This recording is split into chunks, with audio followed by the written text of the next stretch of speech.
अंधारी रात्र होती.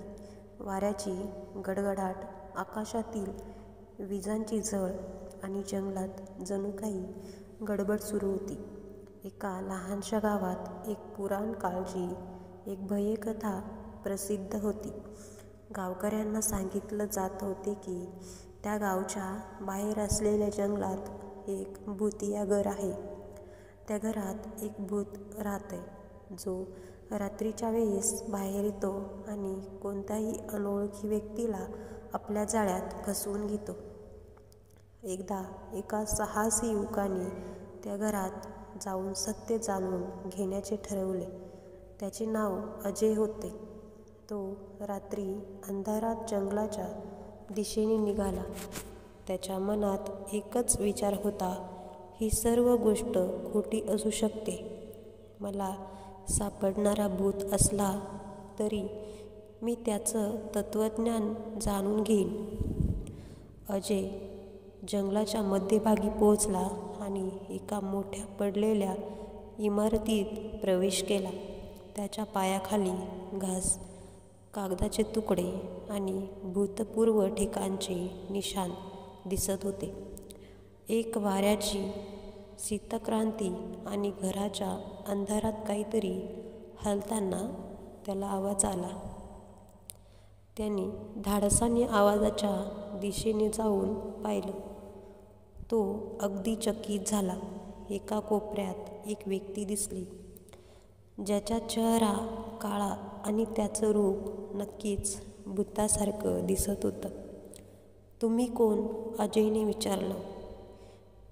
मी तो आहे जो तुम्हाला गडबड आणि भय दाखवतो, त्या भुताने उत्तर दिलं. तुम्ही का इथे आलात? या जंगलात घाबरून राहा, हे तुमचं भलं आहे. अजय अजिबात घाबरला नाही.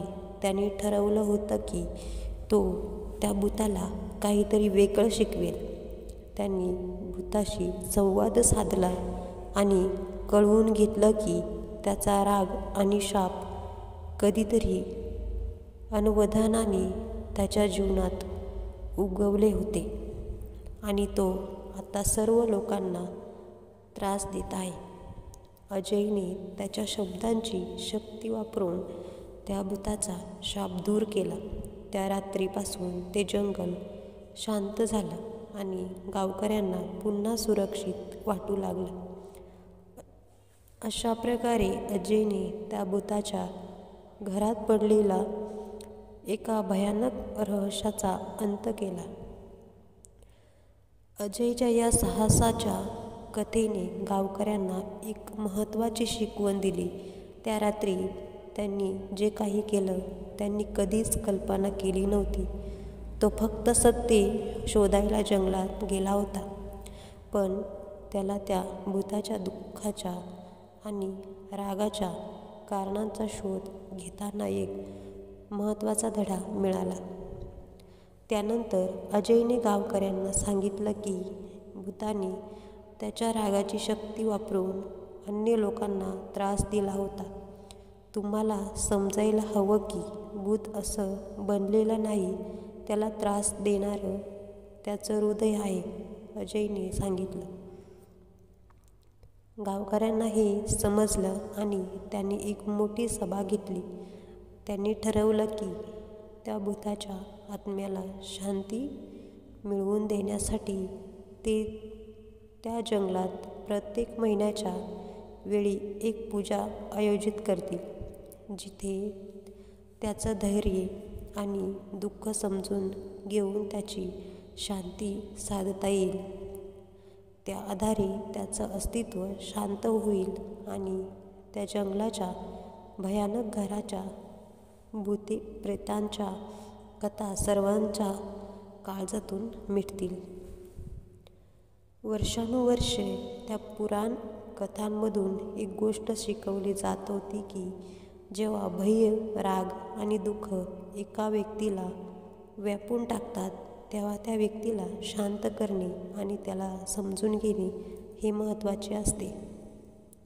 अजयने 100 लोकांच्या साक्षीने त्या पुराण भुताच्या आत्म्याला शांत केले आणि पुन्हा त्या गावात सत्य आणि विश्वासाने सर्ववास करण्याचा एक नवा मार्ग उघडला. गावकऱ्यांनी त्याच्या धैर्याचे कौतुक केले आणि त्याला त्या साहसासाठी कृतज्ञता व्यक्त केली. पण अजयला कधीच गाजवणारा त्याच्या साहसाचा महत्त्व समजला.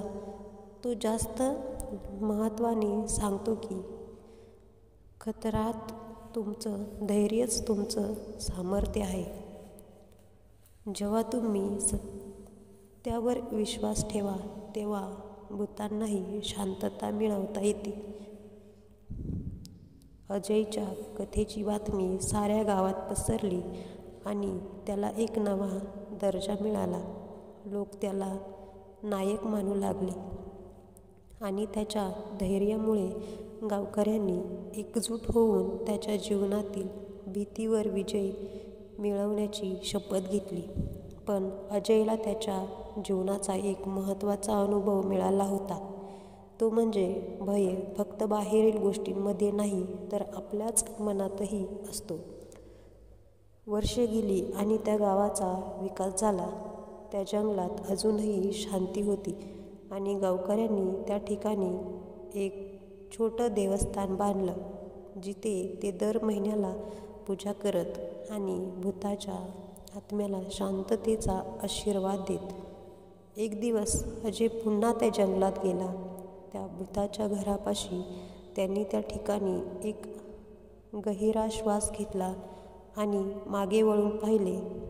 त्याला जाणवलं की त्या रात्रीच्या साहसाने त्याला केवळ भूताचं भय नाही तर त्याच्या आतल्या गडबड आणि अंधकाराची कल्पनाही दूर केली होती. अजयच्या मनात एक विचार येऊन गेला.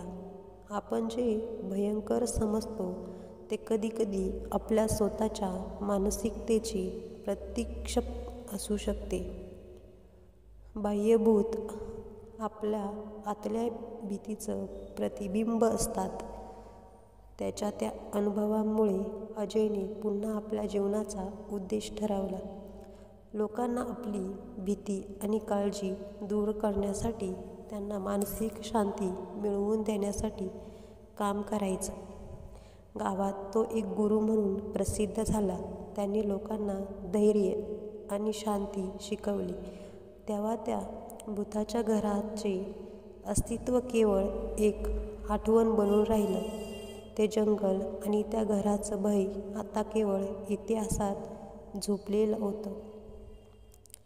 आता त्या गावात रात्रीच्या वेळीही वाऱ्याचा आवाज शांत होतो आणि आकाशातील विजांसारख्या भयानक गोष्टी आपल्या अस्तित्वाला जागृत करत नव्हत्या. गावकऱ्यांना जाणवलं की अजयने त्यांच्या जीवनात एक नवीन सूर, एक नवीन उज्ज्वलता आणली होती आणि भूतांच्या भीती एका गोष्टींमध्ये बदलली होती. अजयने जी शांती आणली होती ती फक्त त्या गावापुरतीच नाही तर आसपासच्या सगळ्या गावांमध्ये पसरली होती. त्याच्या शिकवणीमुळे आणि त्याच्या सत्य शोधण्याच्या धाडसामुळे लोकांनी त्याच्या भीतीवर विजय मिळवला. अजयने जीवनातील गहन सत्य समजून घेतले होते की भय आपल्या मनातील असतो आणि ती दूर करणे आपल्या स्वतःच्या आत्मविश्वासावर आणि शांततेवर अवलंबून असते.